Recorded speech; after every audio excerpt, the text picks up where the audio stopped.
이어서 질문으로 이야기 이어가 보도록 하겠습니다. 여러분 질문 많으시죠? 키워드 들어주시길 바라겠습니다.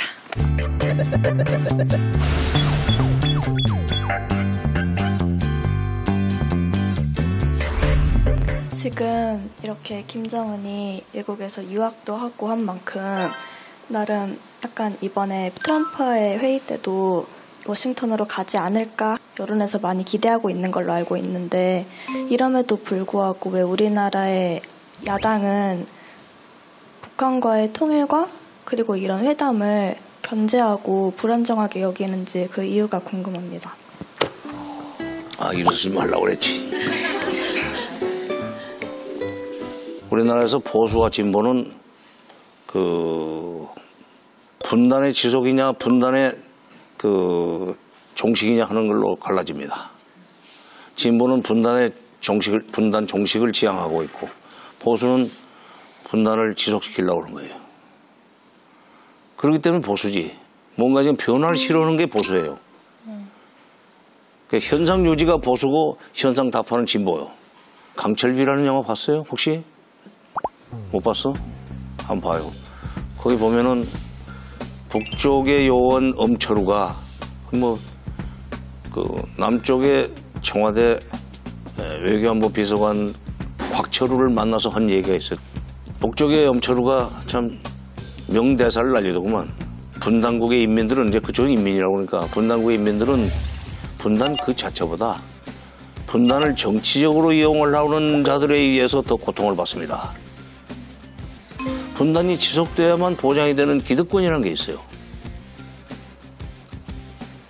맞으면 보수 세력을 자기 소위 그 유권자로 계속 그 포섭을 해야 되고 끌고 가야 되고 그래서 국회의원도 돼야 되고 뭐 대통령도 돼야 되는 그런 이제 사람들이죠. 그러니까 그런 경우에는 기본적으로 반복으로 가야 돼. 반복에 화해협력, 대화 이런 거 다 싫어. 그거 하면은 자기 기득권이 깨져요. 화해협력이 되면은 안 되는 장사들이 많아. 그래서 이제 반공 장사는 못 하는 거예요. 그러니까 이제 그 사람들은 바로 그 분단이 지속되거나 또는 긴장이 유지되는 상황에서만 보장이 되는 이익이라는 게 눈에 있기 때문에 눈앞에서 어른거리기 때문에 그걸 놓치기가 싫은 거예요. 근데 그건 국민들이 고쳐줘야 돼. 아까 한 번씩 한 사람들은 그렇고 여기하고 이제 그다음에 여기 여기도 있어? 지금 갈등 중이십니다. 네, 오른쪽으로 가셨어요. 네.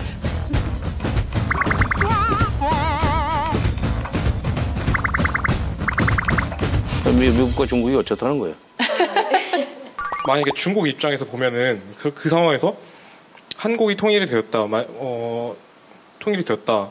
근데 만약에 그 한국이 중국에 친화적이지 않고 미국 친화적인 그런 입장을 취해버린다 그러면 중국 입장에서는 대단히 태평양 대양으로 나가게 불리한 상황이 돼버리는 거잖아요. 지금 필리핀까지도 다 미국이 뭐 군사를 지원하면서 방어선을 만들고 있는데 그런 경우에서도 중국이 과연 이 원심력이 중국에는 큰 원심력이 우리나라를 어떻게 떠나게 만들 수 있을지.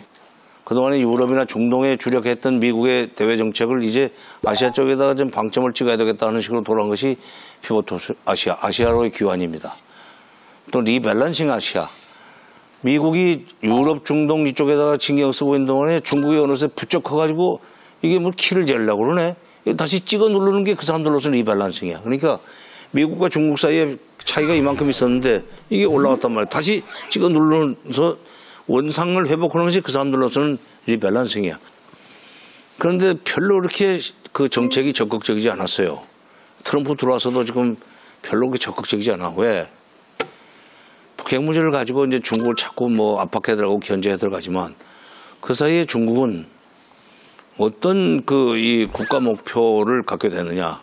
땅으로 해서 실크로드를 중앙아시아 유럽까지 가겠다는 거고 바다로 해서 다시 또 유럽까지 가겠다는 거예요. 지중해. 그 유라시아 대륙의 중심 국가가 되겠다는 얘기예요. 그렇게 되면 쉽게 얘기해서 태평양은 미국 너가 뭐 가지고 싶으면 가져라. 어차피 우리는 대륙 국가이기 때문에 그거 너희들하고 미국하고 경쟁하려고 해군력 강화하고 하는 건 그건 낭비다 어떤 데면서. 어차피 우리는 대륙국가고 육군이고 징기스칸이 갔던 길을 우리는 간다.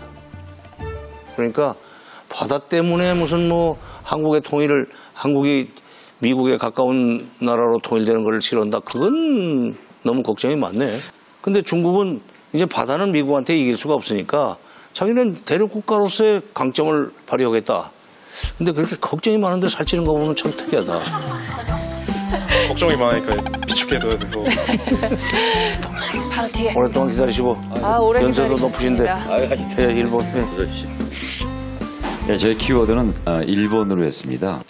얼마 전 뉴스에 봤는데 왜 하필 일본에서 아까도 말씀하셨지만 일본에서 우리 한반도가 긴장이 좀 돼야 되고 통일되는 걸 조금 안 좋아하는 불편한 그런 저는 그렇게 느끼고 있는데 굳이 이런 상황에서 4월 중순에 아베 수상이 그 미국을 꼭 방문하겠다고 지금 그러는 상황인데 전반적으로 좀 일본이 속내는 무엇인지 한번 듣고 싶습니다. 예.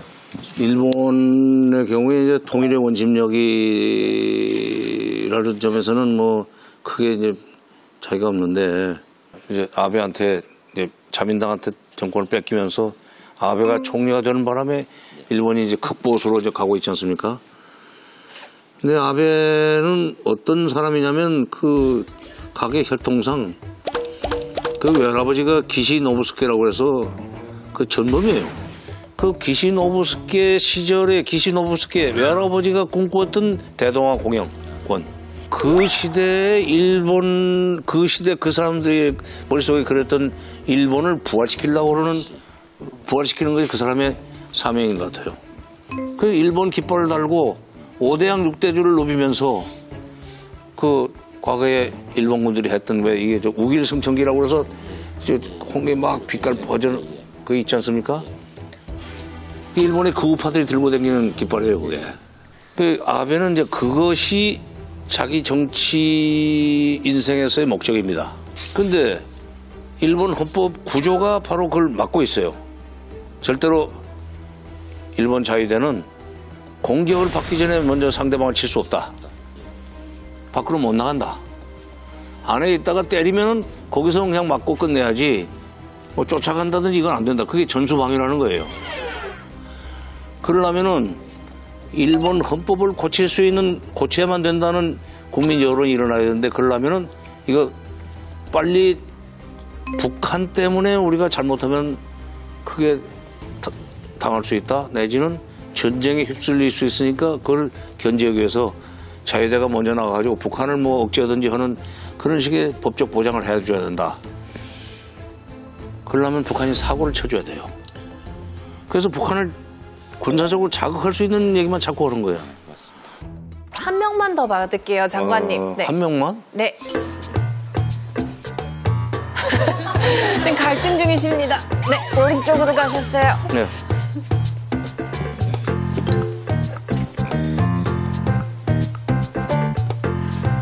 안녕하세요. 제 키워드는 통일 후 한반도에서 핵은 약인가 독인가인데요.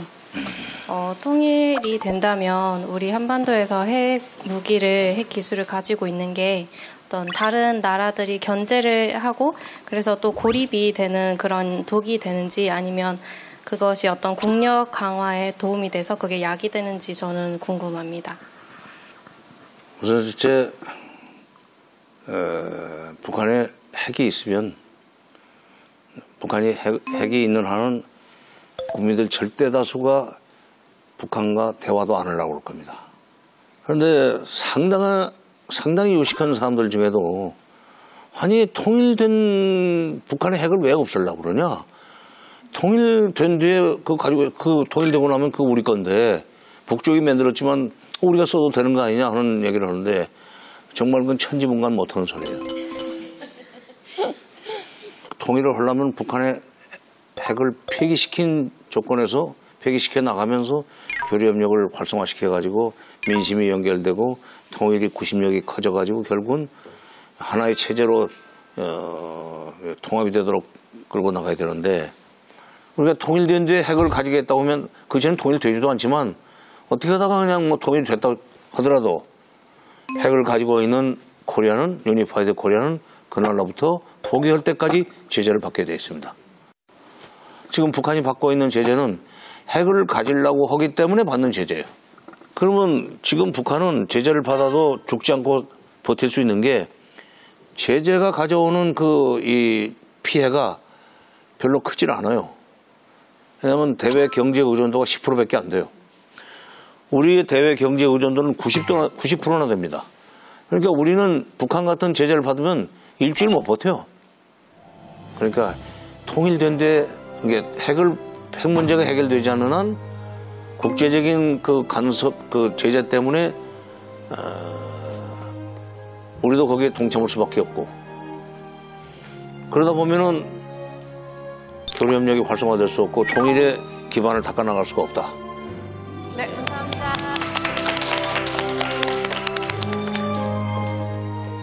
장관님은 평소에도 이제 강연이나 특강 많이 하시잖아요.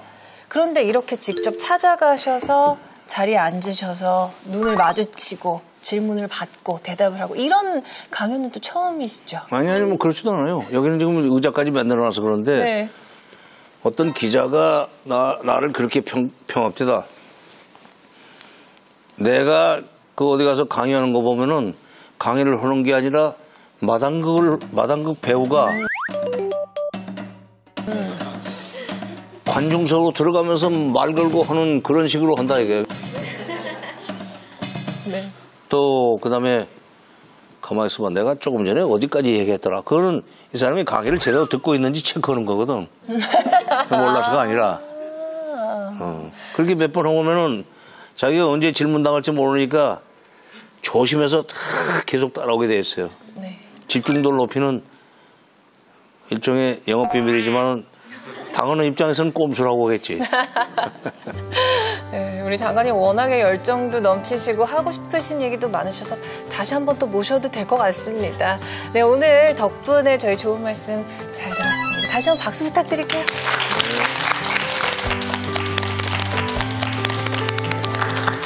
자, 그렇습니다. 통일 교육의 중요성은 누구나 이야기를 합니다. 그런데 어느새 분단이 내면화된 우리는 북한에 대해 가지고 있는 오래된 고정관념을 쉽게 포기하지는 못하는 것 같습니다. 앞으로 우리는 평등과 협력의 가치를 생각하고 또 평화와 화해, 공존과 희망의 통일을 이야기하면 좋을 것 같습니다. 자, 오늘 질문 여기까지 받겠습니다. 저희는 다음 주에 다시 찾아올게요. 고맙습니다.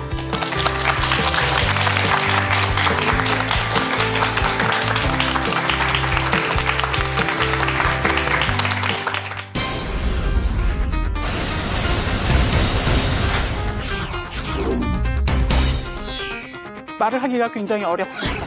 왜냐하면 잃을 것이 훨씬 많기 때문이죠. 첫 번째 그런 일을 당했을 때 그만둬야 됐지 않았었나, 뭐 이런 문제 제기도 있죠. 이후는 제가 생각하기에 한국 현대사의 한 획을 그을 만한 그런 사안으로 생각을 합니다. 쪽으로는 빠져. 교묘해가지고 1044 나누기 이제.